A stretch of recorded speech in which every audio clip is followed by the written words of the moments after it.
tātad ir tās video par remontējumā datora projektu. Tātad ir tāds remontējumā datora projekts saistībā ar to, ka visiem ir apnicis, ka visas lietas lūst, viss ātri plīst, viss tiek ražots tikai priekš garantijas laika. Un tāpēc tāpat tāds projekts, remontējamais dators. Dators ir pirmā lieta, pēc tam var aiziet arī citas lietas, bet pati galvenā ideja - 100% remontējams dators. Šis dators nav gala rezultāts, tas ir tikai pirmais prototips, pavisam vienkārši, vēl daudz kas jāuzlabo ir, bet ideja tāda, ka tas pirmais prototips projektam remontējamais dators. Īsumā pavisam īsts video, saistībā ar to, ka pilnais garais video, kā tas viss tapa, būs angļu valodā citā YouTube kanālā, varēsiet paskatīties, ielikšu visus linkus komentos, aprakstos, skatieties vienkārši aprakstā. Un īsumā pastāstīšu par šo projektu. Tātad šajā datorā ir tādas lietas, kas nav nevienā citā datorā, un pat, ja tas ir tikai pats pirmais prototips, arī pašā pirmajā prototipā jau ir daudz labāk viss nekā normālos visos datoros. Varbūt tās pavisam īsi, pavisam ātri parādīšu, kas mums te pa portiem. Tātad šodien te mums ir USB hubs iebūvēts, pavisam vienkārši iebūvēta maza schēmiņa, kas vienu USB portu sadala 4 portos, un tie porti ir standarta USB 2.0, nevis 3.0, jo pelītei, klaviatūrai, kādam flešiņam, lai ātri pārnesu dokumentus, kādu pulti, spēļu pulti pieslēgt, kaut ko, kas neprasa ļoti liels ātrumus, pilnīgi pietiek ar USB 2.0 portiem.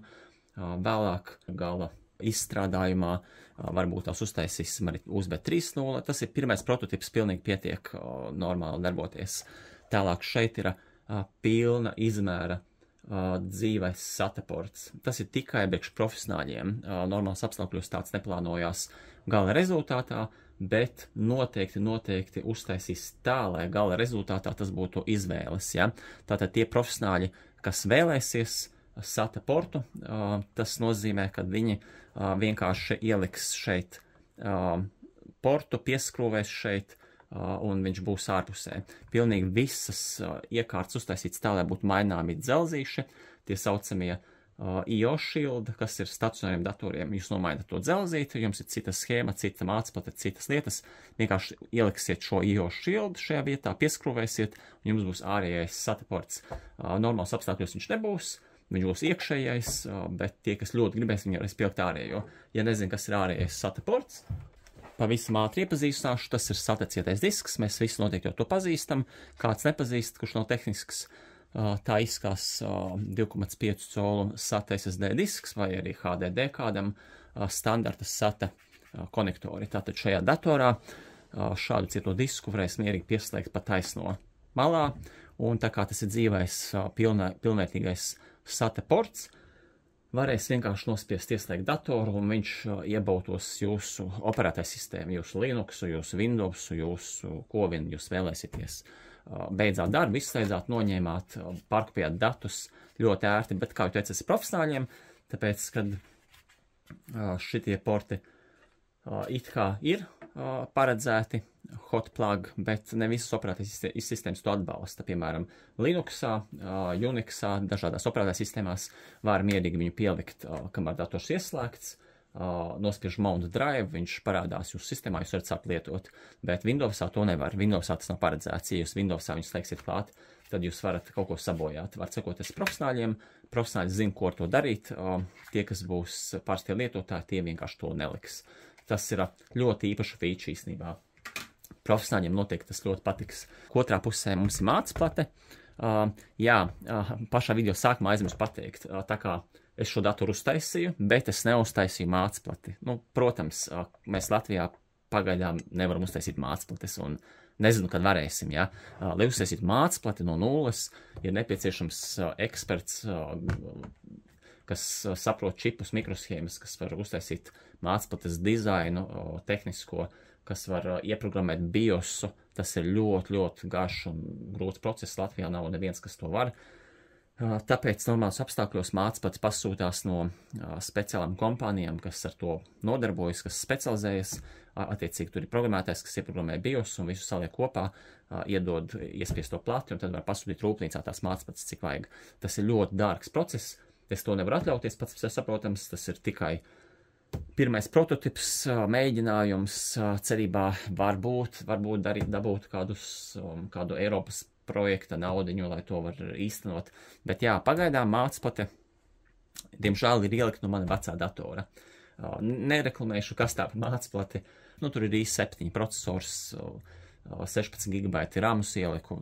Laba mācītāja, ja? Bet tam nav nozīmes. Dotā brīdī nozīmē tikai viena ideja. Ja? Tā ir ļoti, ļoti īpaša ideja. Tātad ideja ir tāda, ka šis dators nekad nebūs jāizmet ārā. Arī pēc 10 gadiem, kad iznāks jauna Windows, jauns operatīvsistēmas, processors paliks švaks, processors būs jau morāli nokalpojis, processors gribēsies ātrāk, un mēs gribēsim samainīt jaunu mācītāju. Nevienā normālā datorā tas nav paredzēts. Visas mācītājas kā puzles savādāki, speciāli ar nodomu, lai jūs izmestu savu datoru, nopirkt jaunu, palietot, izmest, nopirkt jaunu. Tikai šādi mēs pavairojam elektroniskos atkritumus un piesārņojam mūsu vidi. Tātad ideja ir tāda, ka šajā datorā šis dators nekad nav paredzēts, ka viņš nokļūs atkritumos. Šajā datorā ir paredzēts, ka jūs samainat jaunu mācītāju iekšā, un šeit nomainat IO Shield tieši tāpatās, ko jūs mainat stacionāriem datoriem. Jaunai mācītājai jauns dzelzītes, pārskrūvējāt jaunu dzelzīti, jums ir vecajā labajā datorā mīļajā iekšā jaunākā, modernākā mācītāja. Viss, nekādas problēmas. Viss tas ir tik absurdi modernos datoros, kad neko nevar samainīt. Jūs varat ielikt, palielināt tikai operatīvo atmiņu, un jūs varat palielināt savu SSD disku, lai būtu vairāk ietilpība. Viss. Nav paredzēts mainīt procesoru, nav paredzēts mainīt videokarti, viss iebūvēts, viss kompakti salodēts, salīmēts, nekas nav paredzēts remontam. Tas ir šausmīgi nepatīkami. Vārdu sakot, ideja ir tāda, ka viss ir paredzēts remontam, viss paredzēts maiņai, viss ir paredzēts uzlabošanai, tā lai nekad nebūtu jāizmet ārā. Līdz ar to šāds projekts palīdzētu cīnīties pret elektroniskiem atkritumiem. Principā tā varētu ražot pilnīgi jebkuru iekārtu. Pilnīgi visas iekārtas varētu būt remontējamas, pilnīgi visas iekārtas varētu būt paredzētas neizmešanai, paredzētas ilgam kalpošanas mūžam, kā redz, izgatavoju visu no alumīnija, un nekur pasaulē arī noteikti neredzēsiet tādu. Izgatavoju monitoru Bezel, Ario rāmīti no Misiņa. Ļoti skaisti, dzeltens, varbūt tas vēl var papulēt, bet viņš tāpat būs smuks dzeltens, tāds pats. Klavitūru arī ieliku no sava vecā datora. Jā, tā ir, nav naudīgs, lai uztaisītu pats savu klavitūru. Un jā, te vēl drusku vajag piestrādāt, piesakt eņģes, lai smukāk izskatās. Tik tālu šis projekts tika. Noteikti parādīšu, kā strādās iekšā, viss darbojās, protams, strādā ātri, i7 procesors. Bet, kā jau teicu, tam nav liels nozīmes. Galvenais ir tā ideja, ja?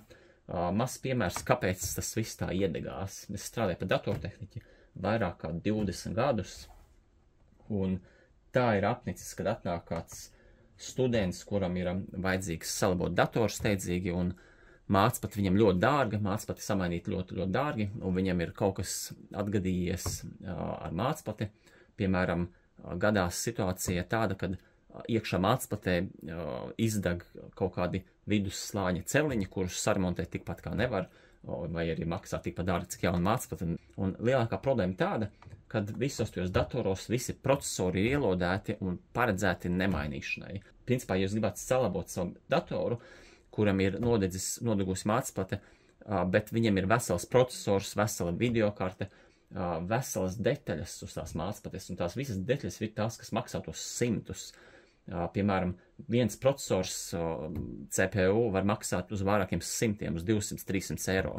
Kādam, kam ir spēļu dators, viņam uz mācītājas ir GPU video procesors, un tas maksā arī vairākus simtus. Līdz ar to mācītājas kopējais summa var būt uz kādiem 500-600 eiro dārgam datoram.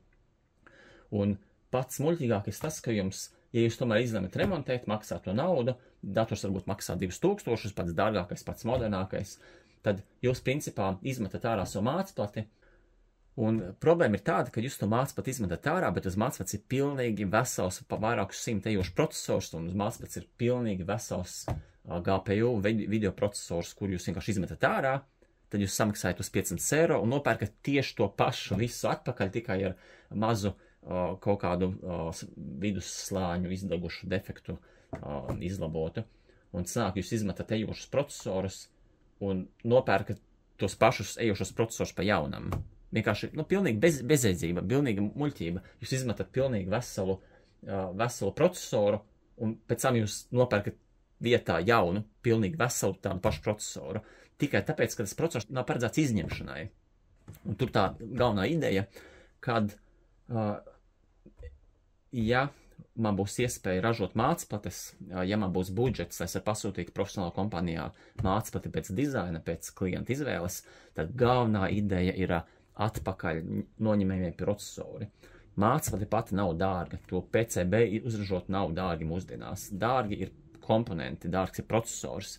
Ja mēs uzražosim mācplati, kuram var noņemt procesoru, tāda defekta gadījumā mēs noņemam GPU, noņemam CPU, varbūt pat noņemam vēl kādus citus dārgus čipus, izmetam ārā mazas izmaksas mācplati, nopērkam mazas izmaksas mācplati vietā, mācplati attiecīgi vairs nemaksā daudzus simtus, attiecīgi tad mēs uzliekam atpakaļ savu procesoru, savu videokartes, GPU čipu, un viss mums atkal strādā. Līdz ar to remonts paliek rentabls. Mēs vienkārši samazinām remonta cenu, samazinām izmestos atkritumus, kuri dažreiz pat pilnīgi strādā, bet mēs viņus izmetam, jo vienkārši mums nav varianti, un uztaisam datoru par remontējumu. Tāda tā galvenā ideja. Jā, īsumā par to, kāds aizdegās. Ja interesē kādam, var pastāstīt. Servisā nopirkām termokameru. Termokamera ir ļoti īpašs instruments tehniķiem, it sevišķi mūsdienās, kad ļoti ērti var pastīties uz schēmas, vienkārši uz temperatūras izmaiņām, varbūt kāds čipiņš pārkarst un strādā nekorekti, varbūt tās kāds kondensatoriņš uz īso ietu, viņš uzkarst ieslēgšanas brīdī, mēs acīm to neredzam, bet ar termokameru tas ļoti viegli nodetektējams. Tāpēc nopirkām termokameru, ļoti vērtīgs instruments, strādājām ar šo termokameru vairākus mēnešus, un sagadījās tāda situācija, ka viņi nokrita un nolūza USB konektors. Tā termokamera bija tāda iespraužama telefonā, droši vien kāds jau pazīst. Maza kameriņa piesprauž pie telefona USB-C portā, un telefons pārviešās pat termokameru. Nolūza USB konektoriņš, kamera maksā ap 600 eiro. Termokameras ir dārgas, 600 eiro. Nolūza viens mazs konektoriņš. Es uzrakstīju ražotājiem, pats ir saprotams, kad es necentos dabūt nekādu garantiju, es uzrakstīju, mana vaina nokrita, salūza viens mazs konektoriņš. Tie konektoriņi Ķīnā maksā dažus dolārus. Es domāju, viņi var mierīgi pārdot par uzpūstu cenu par kādiem 20-30 eiro to mazo konektoriņu, kas neko nemaksā, un viņi varētu nopelnīt naudu, un man kā klientam to konektoriņu ļoti vajag, jo man viņš salūza. Bet viņi atbildēja, diemžēl nopēc jaunu kameru. 600 eiro, bet viena maza konektoriņa man ir jāizmet ārā pilnīgi ejoša kamera, tikai tāpēc, ka mazs konektoriņš salūza, un viņa man nepārdos un nedos nekādā veidā jaunu. Un punkts, met ārā un pēc jaunu. Saprotat, ideja tāda, ka viss tiek uztaisīts tā, lai viņu nevarētu saremontēt. Un pat ja var saremontēt, es jums saku, es esmu tehniķis, es varu sataisīt, man vajag tikai konektoriņu. Un tas konektoriņš bija tik specifisks, viņu nekur nevarēja nekādos AliExpressos nopirkt. Tik specifisks tas konektoriņš, kad vienkārši nav un viss. Tas ir tikai tam vienam ražotājam. Nesaukšu vārdu, kas par ražotāju. Visi ražotāji vienādi, visi domā tikai par naudu. Bet specifiski, manuprāt, ja es uzražošu datoru, kurš ir uz visu mūžu remontējams, un tas klients vairs nenāks un nepirks otru datoru, manuprāt, pietiek pasaulē cilvēki, lai pietiekami daudzus datorus izpārdotu, lai būtu pietiekami ienākumi, lai būtu jēga tam biznesam. Turklāt cilvēki gribēs noteikti mainīt detaļas, cilvēki noteikti gribēs tos konektoriņus, tos vienkārši vajag pārdot viņus, un kaut vai viņi būs drusku dārgāki nekā AliExpressā par dažiem dolāriem tie konektoriņi, bet viņš būs paredzēts remontēt, ja? Tur tā galvenā ideja cilvēkiem pārdot remontējumā datora katru skrūvīti, katru dzelzīti, katru sīkāko kņibucīti, lai cilvēki ņem un skrūvē, un daudz pat gribēs viņu saskrūvēt paši kā konstruktoru.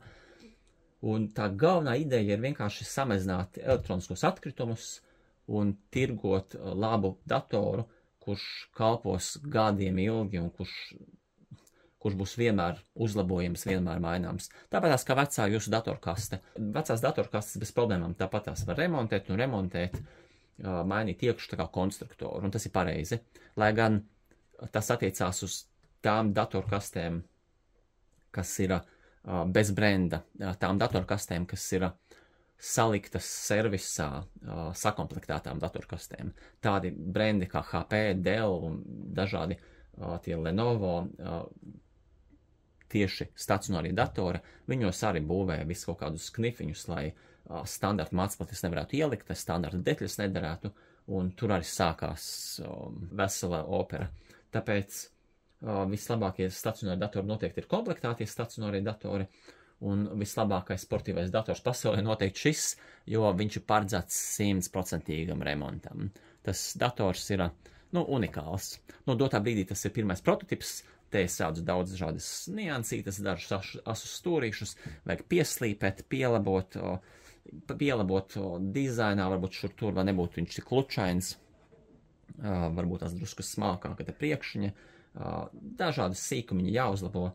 Pirmajam prototipam pilnīgi tas ir pieņemams. Arī profesionāļiem varbūt var interesēt. Tāda lieta nekur neesmu redzējis pasaulē. Profesionāļiem tas tikai, ja.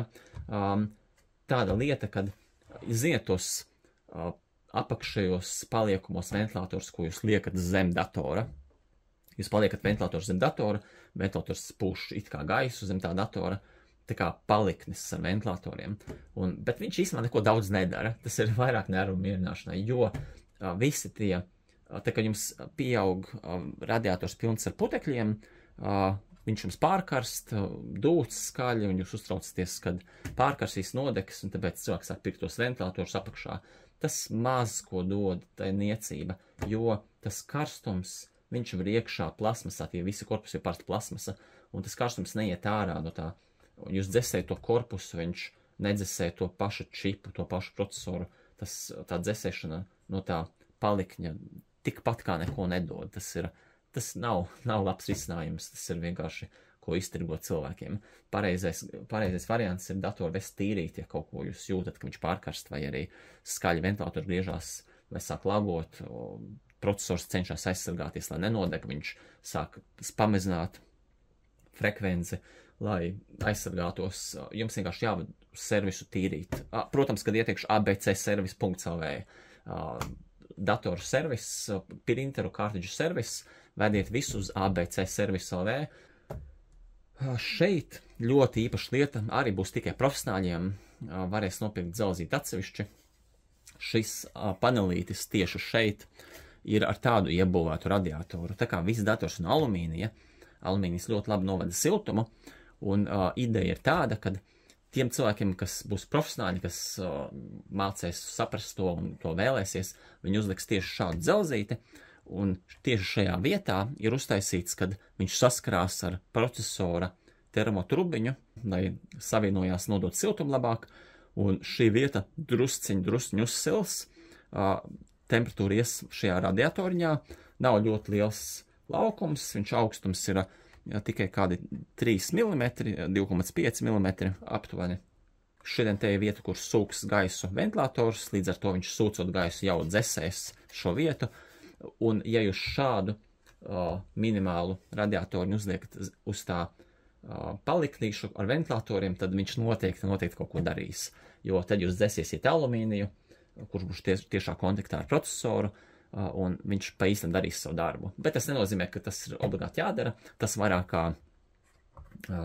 kā profesionāļiem tāds kā gimiks, lai jūs kāds būtu gribējis šeit pievienot kaut kādu papildus dzesēšanu, kaut kādu ūdens dzesēšanu. Šeit ir speciāli paredzēts 4 skrūvītes, kur var kaut ko pieskrūvēt, kaut ko uzmontēt eksperimentiem cilvēkiem, kas mīl kaut ko darīt vairāk. Tā, un te ir vairāki skaļruņi. Basas skaļruņu šeit. Manuprāt, šis dators jau skan daudz labāk nekā jebkuri mūsdienu datori. Nu, tā īsumā tas arī viss. Tātad ideja ir tāda, ka, ja cilvēkiem interesēs šāds projekts, cilvēki sekos, spiežat like, subscribe, tas ļoti daudz nozīmē projektam.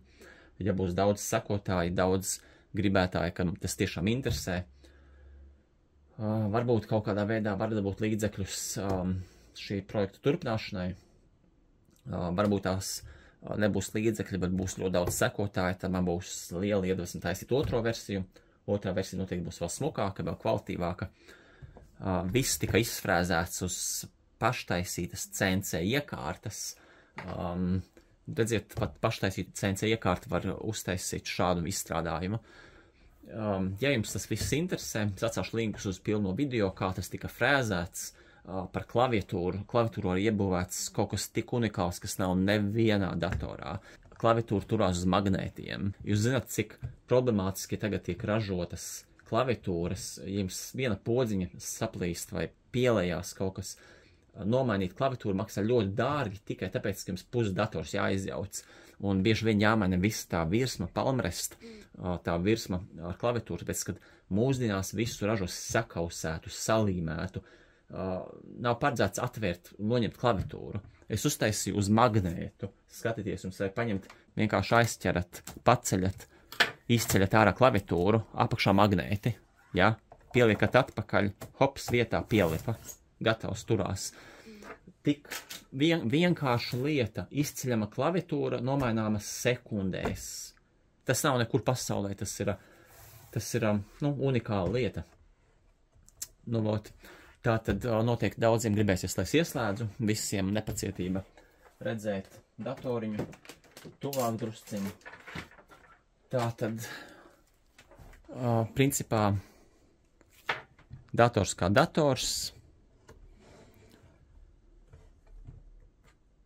strādā kā vispārie datori, ātrumu procesoram var jaukt dažādus, var jaukt noteikti kaut kādu i3, i5, i7, varbūt pat i9.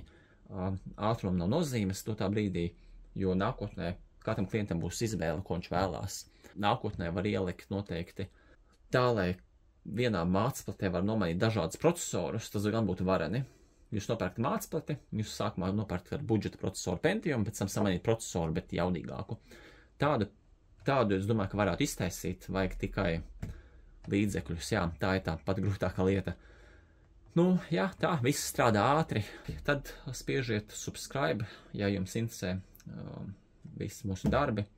Nākiet uz ABC Service LV pēc printeriem, pārdosim pašlabākos printerus, pildāmos printerus, jā, jūs zināt, ka tagad ir ļoti daudz izlaižu printeri, kas nav paredzēti pildīšanai. Nākiet uz ABC Service LV, datoru remontiem, printeru uzpildēm, printeru remontiem.